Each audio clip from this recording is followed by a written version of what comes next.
के बारे में। और दोस्तों, ये सीरीज एक सच्ची घटना पे आधारित है। डिटेल्स आपको डिस्क्रिप्शन में मिल जाएंगी, पर फिलहाल कहानी की शुरुआत करते हैं। कहानी की शुरुआत होती है क्रिस्टीन बर्नर से, जो एक काफी जानी मानी और लोगों की चहेती शख्स है।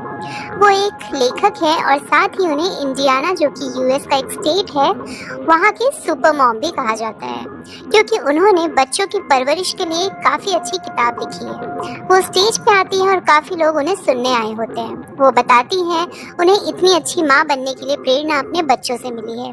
वो अपने बेटे जेक के बारे में बताती हैं और कहती हैं वो बचपन में नॉर्मल नहीं था, पर मैंने अपनी अच्छी पेरेंटिंग की वजह से उसे पहचाना कि वो काफ़ी होशियार है। उसने 15 साल की उम्र में क्वांटम ग्रेविटी में पीएचडी कर ली। ध्यान देने वाली बात यह है कि उसके तीनों बेटे पीछे काफी उदास बैठे होते हैं। वो भाषण दे ही रही होती है कि वहाँ कुछ पुलिस वाले आ जाते हैं और क्रिस्टीन को गिरफ्तार कर लेते हैं, एक डिपेंडेंट बच्चे को पूरी तरह से इग्नोर करने और छोड़ने के लिए। क्रिस्टीन कहती है वो नहीं है जो वो कह रही है, उसने मुझे मारने की कोशिश की थी। फिर क्रिस्टीन की पुरानी जिंदगी दिखाते हैं, जहाँ क्रिस्टीन स्पेशल बच्चों के लिए फ्री में एक सेंटर चलाती है। और उसकी और उसके पति के बीच में उस वक्त नहीं बन रही होती, क्योंकि वो एक बच्ची अडॉप्ट करने वाले होते हैं, पर वो किसी कारणवश नहीं कर पाते, जिसकी वजह से वो और उसका पति काफी दुखी रहते हैं। माइकल घर आता है और देखता है कि क्रिस्टीन ने ब्लांका, जो बच्ची अडॉप्ट करने वाले थे, उसके लिए जो खिलौने खरीदे होते हैं वो कमरे से हटा दिए हैं। माइकल इस बात से काफी गुस्सा हो जाता है। कमरे में आके क्रिस्टीन और माइकल में लड़ाई होती है और दोनों अलग अलग सो जाते हैं। खिलौनों की बात से माइकल को लगता है कि उसे ब्लांका के ना आने का कोई दुख नहीं है और वो उसके लिए बहुत दुखी होता है। अगले दिन सुबह क्रिस्टीन अपनी माँ से बात करते हुए कहती है कि माइकल अभी थोड़ा सा उदास है और उसे दोबारा खुश करना मेरा काम है। उसकी माँ माइकल को कुछ खास पसंद नहीं करती। क्रिस्टीन स्कूल में होती है, तभी उसके फोन पे किसी सैंडी मॉसली को कॉल आता है। वो एक अडॉप्शन सेंटर से कॉल करती है और क्रिस्टीन को कहती है, मैंने सुना है आप एक बच्ची गोद लेने वाली थी पर नहीं ले पाई। हमारे सेंटर में एक बच्ची है जो 7 साल की है और वो बौनेपन का शिकार है, जिसकी वजह से उसका परिवार उसे छोड़ गया और कोई दूसरा परिवार भी उसे गोद नहीं लेना चाहता। क्रिस्टीन कहती है वो उसे गोद लेने के बारे में अपने पति से बात करेगी। माइकल उससे कल के हुए झगड़े के लिए सॉरी कहता है। क्रिस्टीन कहती है कि नहीं, ब्लांका को गोद ना ले पाने की वजह से वो उसका चिड़चिड़ापन समझ सकती है।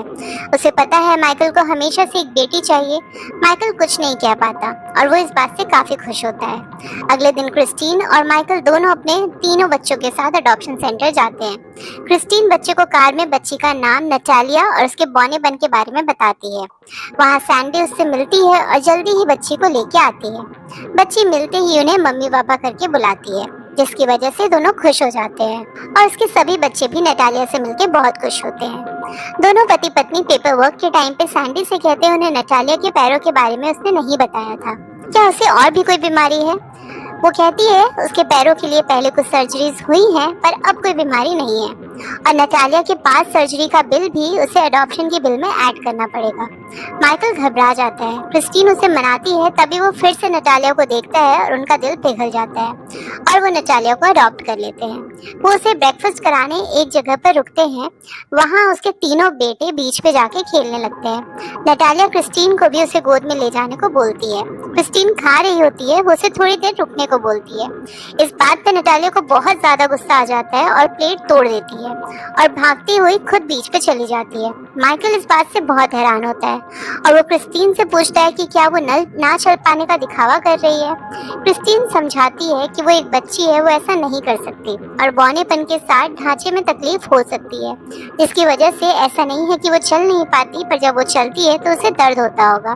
फिर वो फाइनली नटालिया को अपने घर ले आते हैं और उसका कमरा दिखाते हैं। नटालिया को कमरा पसंद नहीं आता। माइकल उससे कहता है वो कमरा उसके हिसाब से बाद में सजा देगा। नटालिया खुश हो जाती है। क्रिस्टीन उन्हें खुश देख के बहुत खुश होती है। सभी डिनर कर रहे होते हैं। डिनर के बाद क्रिस्टीन नटालिया को नहलाने वाली होती है, पर नटालिया कहती है वो चाहती है डैड उसे नहलाएं। क्रिस्टीन कहती है डैड उसे कल नहलाएंगे। वो बाथटब में पानी रेडी कर रही होती है।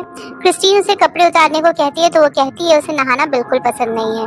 क्रिस्टीन कहती है वो फ्लाइट से आई है, इसलिए उसका नहाना जरूरी है। नटालिया गुस्सा हो जाती है और कहती है वो उसकी असली माँ नहीं है, इसलिए उसे ना बताए कि उसे क्या करना चाहिए।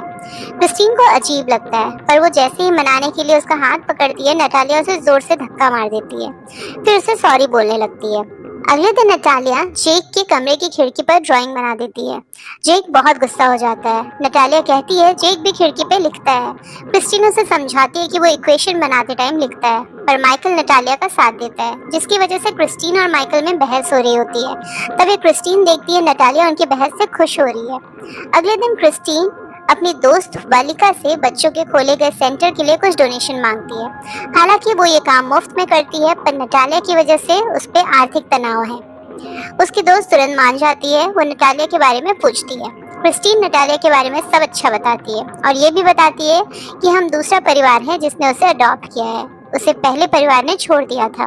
उसकी दोस्त वालिका उसे बताती है कि जब उसने अपने बेटे जैडन को अडॉप्ट किया था वो काफी गुस्से वाला था और परिवार का मतलब नहीं जानता था, पर कुछ महीनों के बाद सब ठीक हो गया। ये सुन के क्रिस्टीन को थोड़ी तसल्ली होती है। उस रात क्रिस्टीन जेक के कमरे में जाती है। जेक उससे गुस्सा होता है और कहता है कि क्रिस्टीन ने कहा था वो कल मेरे साथ आके बैठेगी, पर वो नटालिया के साथ थी। क्रिस्टीन उसे समझाती है कि नटालिया को अभी टाइम देना जरूरी है। जेक उसकी बात समझता है। जेक से बात करके वो खुश हो जाती है। अगले दिन नटालिया के स्पेशल बच्चों के लिए जो घर बना रही होती है उसकी ओपनिंग होती है और कई मेहमान आने वाले होते हैं। वो किचन में काम कर रही होती है, तभी नटालिया आती है और क्रिस्टीन उसे तैयार होने को बोलती है। वो कहती है उसे उसके दिए कपड़े बेकार लग रहे हैं। क्रिस्टीन उसे समझाती है तो वो कहती है वो किचन में उसकी हेल्प करना चाहती है और वो चाकू उठा लेती है। क्रिस्टीन उसे चाकू रखने को कहती है और धीरे से उसका हाथ पकड़ने वाली होती है, तभी नटालिया जोर से उसका हाथ हटा देती है। फिर वो थोड़ी जोर से उसका हाथ पकड़ती है तो नटालिया को ऐसा लगता है कि वो गुस्से में उसे मार देगी। तभी नटालिया हाथ से चाकू छोड़ देती है और मुस्कुराती है और तभी माइकल किचन में आता है। वो क्रिस्टीन को उसका हाथ पकड़ा देखता है और नटालिया माइकल को देख के जोर जोर से रोने लगती है और वहाँ से चली जाती है। क्रिस्टीन माइकल को समझा नहीं पाती कि क्या हुआ। वो कहती है मुझे ऐसा लगा कि नटालिया मुझे चोट पहुंचाना चाहती थी। माइकल को भरोसा नहीं होता। तभी उसके घर पे मेहमान आ जाते हैं। माइकल उसे शांत कराता है। वो कहता है क्रिस्टीन उससे नफरत नहीं करती, बहुत प्यार करती है, बल्कि उसे डर है कि तुम उससे नफरत करती हो। क्रिस्टीन एक बहुत अच्छी औरत है। यहाँ क्रिस्टीन सभी मेहमानों और बच्चों का स्वागत करती है और बच्चों के लिए बनाए घर का नाम जेकब्स होम यानी अपने बेटे जेक के नाम पे रखती है। तभी नटालिया भी आ जाती है और वो सभी को नटालिया से मिलवाती है। रात हो जाती है। क्रिस्टीन और माइकल सो रहे होते हैं। तभी नटालिया आके क्रिस्टीन को उठाती है। वो क्रिस्टीन को चाकू दिखाती है। क्रिस्टीन जैसे ही माइकल को उठाने जाती है वो वहाँ से चली जाती है। इसी के साथ एपिसोड 1 का अंत होता है। दूसरे एपिसोड की एक्सप्लेनेशन के साथ जल्दी मिलते हैं। तब तक के लिए बाय बाय।